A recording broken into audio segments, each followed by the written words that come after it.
Warning: viewer discretion is advised.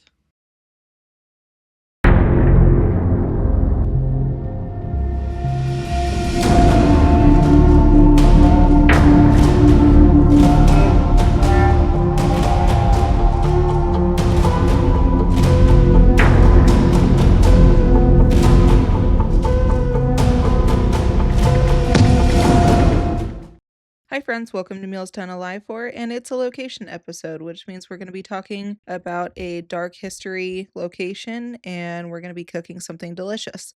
I'm your host, Jody Breton, and if you enjoy this episode, please like and subscribe. So today we're talking about the Mackey Mansion and Hearst Castle, and you might be wondering, what is the correlation between the two? Well, I decided to combine the two locations because William Hearst had built Hearst Castle and his father, George Hearst, built Mackey Mansion. So I decided, why not combine the two into one larger episode, since that seems to be where the Hearsts originally got their fortune. Now, if you don't know where Mackey Mansion is, it's all the way in Virginia City, Nevada. I did do a previous episode on Virginia City and the Washoe Club, so if that's interesting to you and you want to know more about that, you can go ahead and find that other video on my channel. So George Hearst built the mansion in 1859, and it's one of the most original buildings in Virginia City since it survived all of the calamities that happened, so the fires, and it's pretty much in its original conditions. Pretty much what you see in the mansion is how it originally looked, which I think was really cool. So we know that George would get his fortune or start his fortune by mining. And in 1871, he decided to sell the mansion and some of his mines to John Mackey. And just a couple years later, John Mackey would hit the massive silver and gold mine called the Big Bonanza, only a couple years later in 1873. And this was a very large amount of money. George had already hit the big bucks, so to say, the first time around, and John decided to buy this mine and keep going. And had George kept it, he would have doubled or even tripled his money. So, safe to say he would have been richer than he already was had he kept that mine and kept going. John would go on to split his fortune with his partners at the time, who were James Fair, James Flood, and William O'Brien. And in 1875, a great fire burnt down many of the structures in Virginia City. The Mackey Mansion did survive this fire, and it forced John to move into the house. So I guess he was just using the mansion as a place of business, not his regular home at the time. So, just a little bit of information about John Mackey. He was born in Dublin, Ireland in 1831. He immigrated to New York as a child, and he grew up in extreme poverty and worked from the bottom. He worked as an apprentice carpenter, then headed west during the gold rush. And he didn't start as a prospector. He was originally a bottom tier miner. So he quite literally worked his way up all the way to the top. And remember, I said that he was very wealthy due to this gold mine. So that mine would produce 100 to 150 million in silver and gold, which would be in the billions today. So by the end of the late 1800s, he was one of the wealthiest men in the world. Now, I couldn't find anywhere when or who the home was sold to, or maybe it just stayed in the family and they never sold it. But we know that John used the home periodically until the late 1880s, and we also know that he passed away in London on July 20th, 1902. Now, whoever does own the home did a fantastic job preserving it. Most of the furniture and antiques in the home are original to the home, so it was very much a time capsule. So I'm not sure, but they're doing a fantastic job keeping it in good condition. And of course, this wouldn't be a dark history episode if I didn't talk about any deaths that occurred. So the only two confirmed deaths that I could find was the death of two robbers in 1883.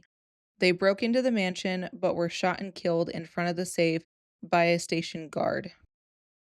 I guess it was common knowledge that Mackey kept a lot of his precious items and money in the safe, so they tried their hand at robbing him and it didn't go very well. However, around that same time in the early 1880s, a female skull was found on the property, and staff referred to the skull as Veronica. Now, while I couldn't confirm any more deaths on the property, the Mackey Mansion is known for being very haunted. They do some paranormal tours. Let me tell you about some of the spirits that roam the halls. So, one noteworthy spirit is Harriet, and she is the maid. It's said that they see her kind of wandering around up near the parlor, especially just cleaning, running, and doing her duties still even in the afterlife. So I'm not sure if she's an intelligent spirit, but a lot of people have claimed to see her. Our guide actually showed us quite a few photos that they've caught, and it does look like a maid in old garb in some of the photos that he showed us. There's said to be 2 child spirits who they call Lily and Emma, wandering around, running through the house, especially in the bedrooms. But I do wanna point out that while John Mackey did have 2 daughters, that were not their names, and they didn't pass early on, so, again, we have no idea where these spirits came from, but they did not pass in the house as far as we know. Finally, there seems to be an army colonel in the kitchen, and it's mainly staff that has seen him, and he's just kind of there. I guess he's not malicious, but he just makes his presence known. So in 1995, Johnny Depp was actually at the house to film the movie Dead Man, and he insisted on staying in the Emerald Room, which is a beautiful room upstairs that has emerald wallpaper. He had an experience where he said a little girl came and sat on the edge of his bed and scared the bejesus out of him. So it's not just staff and other people who have had an experience. Apparently, Johnny Depp also had an experience. I didn't get the chance to do an overnight paranormal investigation. I'm definitely going to come back and do that at some point. It's just there wasn't enough time for me this time around. But I can tell you that I did get some weird feelings in the house. I definitely felt something in the upstairs parlor. When you come down the stairs, it kind of leads to the dining room, and there's this small hallway in between the two. I can't tell you why, but I felt very malicious vibes coming from that little area. So I didn't like being there too much. Again, one of these days, I'm definitely going to go back and try to see what I could find and who I can communicate with. But until then, it's just all speculation for me. So going back to George Hearst, he would buy the 40,000 acres of ranch land in San Simeon, California in 1865. So just a little after when he built the Mackey Mansion. Both George and William would make smart financial decisions, and this only accumulated even more fame and fortune.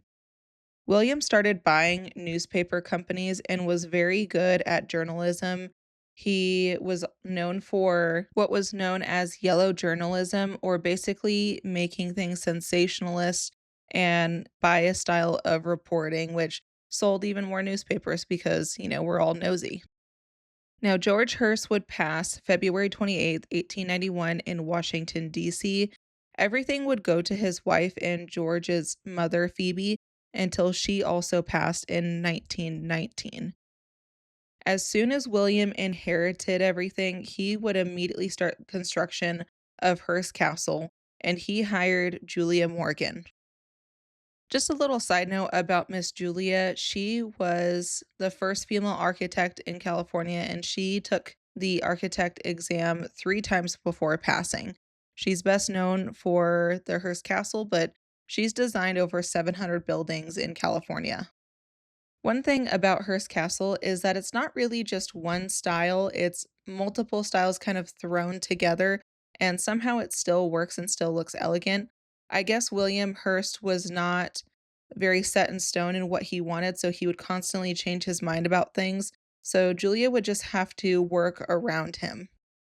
Hearst Castle was actually never finished. They continued to build for almost 30 years, and there's still parts of the house that weren't done or completed. but the main building, known as Casa Grande, contains 38 bedrooms, 42 bathrooms. In total, the entire estate features 165 rooms, including 3 guest houses, 2 pools, a tennis court, and movie theaters.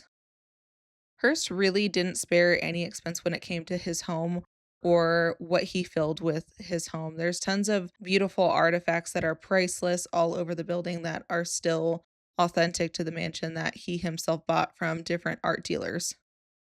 For William, it was clear that he just liked to showboat. Even when guests would come onto the property, William was always displaying his money and power. William even had a private zoo that guests would drive by in order to get to the house, and he had some of the largest collections of exotic animals at the time. There are even some descendants of the original zebras that he had and some other grazing animals still on the property to this day. Like I said, William just wanted to be flashy with everything, including his women. In 1903, he would marry his wife, Millicent Veronica Wilson. And keep in mind, she was 21 at this point, he was 40. But together, they would have 5 sons. But she would eventually separate from him, though they never divorced. While William would stay all the way in San Simeon at the Hearst Castle, Millicent would move all the way to New York and live out her life how she wanted to. There's a lot of speculation that Millicent moved and separated from him due to the fact that he had a mistress named Marion Davies who would come into his life in 1917. At that time, she was 20 years old and again a dancer. I guess they stayed together for 30 years, so it was long lasting, but they never married since he remained married to Millicent. William and his mistress would even have a child together named Patricia Lake, who was born in 1919. And I guess they decided to pretend like Patricia was his niece. Patricia herself wasn't confirmed to be his daughter until shortly before her death because it was very taboo at this time to have a child out of wedlock.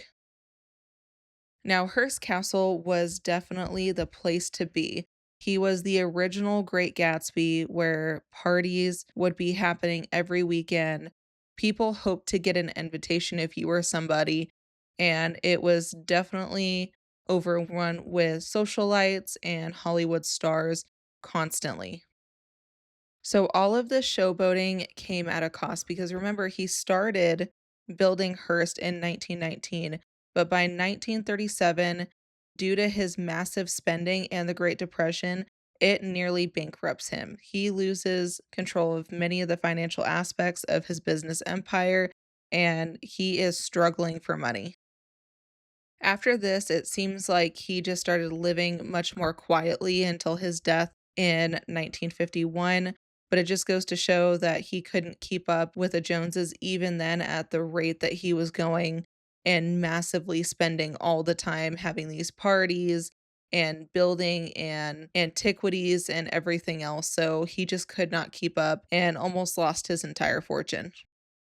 So now I want to tell you about some of the scandals revolving around the Hearst family. The first one would happen in November 1924, and this happened on William Hearst's private yacht, the Ornata. Present was Thomas Ince, Charlie Chaplin, and Marion Davies, among other guests. Thomas Ince was a pioneer film producer and studio head. He was very well known for his silent films. And I guess they were on the yacht that day to celebrate his 42nd birthday. Some people claim that he fell ill with some acute indigestion after drinking alcohol and eating a lot of food. It was said that he left the yacht alive, but died a couple days later of heart failure. But Hollywood didn't buy it because it seemed like Hearst was really trying to keep the whole situation hush hush. The enduring rumor that goes around is that everybody was on the yacht and Hearst was known to be very jealous of Marion, believed that Charlie Chaplin was romantically pursuing her, and that he reportedly confronted someone in the dark, saw a silhouette, and fired a gun. And that person happened to be Thomas Ince, not Chaplin. Now, everyone on the boat denies that this happened, and Charlie Chaplin even says in a biography that he wasn't even on the boat that day. So I don't know. It is a little bit suspicious though, because Ince was never autopsied. They cremated his body very, very quickly. And on all the newspapers that were owned by Hearst, it was very different information from the ones that were not owned by Hearst. Reporters who tried to investigate claimed that they were shut down. Some of the guests on the yacht reportedly remembered nothing or just straight up refused interviews, and Hearst sent Ince's widow a large sum of money in gifts after her death. It just created a lot of conspiracy and some weird feelings about it. So we aren't sure if Thomas Ince was murdered or if he really did just die of natural causes, but it's definitely suspicious. Now, another scandal would happen in 1974 when Patty or Patricia Hearst was kidnapped by a cult. Patty was William Hearst's granddaughter. She was 19 years old, living in Berkeley, California, and she was a student at UC Berkeley, renting an apartment with her fiance, Stephen Weed. Now, Patty herself wasn't particularly wealthy, but her family name made her a target. On February 4th, 1974, at around 9 p.m., armed members of the Symbionese Liberation Army, or SLA, broke into Patty's apartment. They beat her fiance, dragged her out, and threw her into a waiting car. She was forced into the SLA, a small radical militant group with far left revolutionary goals. The SLA saw the Hearst family as symbols for capitalist oppression and targeted Patty for political leverage. The SLA demanded that the Hearst family donate millions of dollars in food to the poor of California. A program called People in Need was created and distributed tons of food, but the SLA said it wasn't enough. They were very wishy washy in their demands. One minute they would demand one thing, and then the next it was another. So it really wasn't consistent. While captive, Patty was kept in a dark closet, blindfolded, interrogated, threatened with death, and subjected to, I guess what she said was political indoctrination. And she said that later on, she was essayed by some of the group members, and she was held captive for 2 months. Shockingly, though, in April of 1974, she made an audio recording that was released to the media, and she announced that she had taken the name Tanya, had joined the SLA, and renounced her family. And this stunned the country. There was a lot of speculation. Was she brainwashed? Was she acting under duress? Was she willing? There was just a lot of questions that were not being answered. On April 15th, 1974, Patty was filmed holding a machine gun during an SLA bank robbery in San Francisco, and this image became famous. And after this, the FBI now considered her a fugitive, not just a victim. So things would only continue to escalate from there because on May 17th, 1974, police surrounded an SLA hideout in Los Angeles where a gunfight started and it killed 6 SLA members, but Patty was not among them. She was with a surviving splinter group still on the run. On September 18th, 1975, after 19 months on the run, Patty was found in San Francisco. She was arrested for armed robbery and booked in front of a storm of media attention. There was still a lot of speculation. In 1976, Patty would go to trial. Her defense argued that she was kidnapped, traumatized, threatened with death, had been brainwashed, and the prosecution argued that she had had multiple opportunities to escape and willingly participated in the crimes. The verdict would end up being that she was guilty of bank robbery. She was sentenced to 7 years in federal prison, but a judge later reduced it to 2 years, and she still went to prison for a little while. In 1979, President Jimmy Carter commuted her sentence, releasing her after the 22 months, so not the full 2 years. And in 2001, President Bill Clinton granted a full pardon. Patty would go on to write 2 memoirs and would live a fairly normal life after that. She married her former bodyguard, had 2 children, and she raises French bulldogs and Shih Tzus in competitive dog shows. And she has always maintained that she was brutalized and brainwashed and acting under coercion. So we don't know for sure, but it sounds like she was really just brainwashed by these people. So the thing that I want to talk about that happened within the Hearst properties is the murder of Dorothy Tate in 1983. On November 15th, Dorothy Alice Tate was found shot to death in her van, which was about 2.5 miles north of the Hearst Castle. Dorothy was 40 years old at the time of her death, and unfortunately, because they thought it was an accidental fall and not being shot, they didn't treat her case as a homicide. They treated it as an accident initially. Because of this, unfortunately, Dorothy's case went cold, so there really is no answers. There's no suspects, there's no motive, and there's really nothing else to go on. However, I do want to be clear there is no reason to suspect that the Hearst family is involved. They just know that she was found on the property, so it could be complete coincidence. There's no conspiracy theory to suggest that she was revolved around the family or there was any involvement whatsoever. I really hope that someday they're able to find who did this to Dorothy and bring peace and justice to her case, but unfortunately for right now, we don't know much about it, just that she was found and she was shot to death. So, the very last thing that I want to talk about today is the allegations that Hearst Castle is haunted.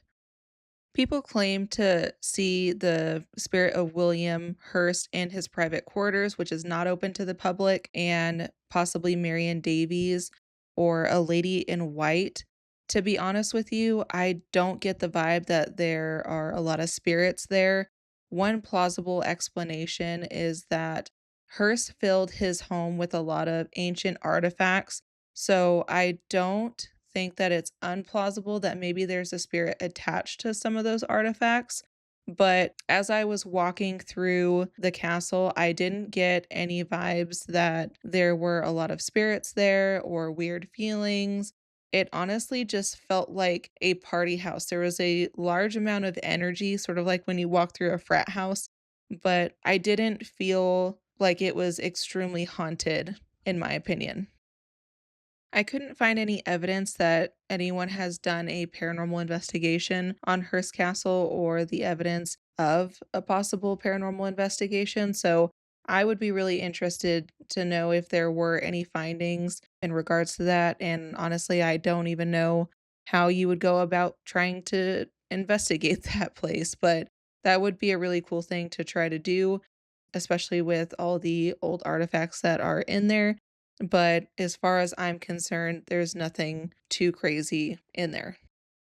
So for this meal, I decided to go pretty fancy. So I made stuffed mushrooms, gazpacho, a walnut salad, prime rib with chimichurri, polenta, and an orange dreamsicle cake to finish off. I really wanted to incorporate oranges into the meal somehow because while I was at Hearst, there's a ton of orange trees and you get that citrus smell all around the castle. So that's why I decided to incorporate that. And overall, it was a really nice meal. Anyway, guys, if you enjoyed this episode, please like and subscribe, and I will see you next week. Bye.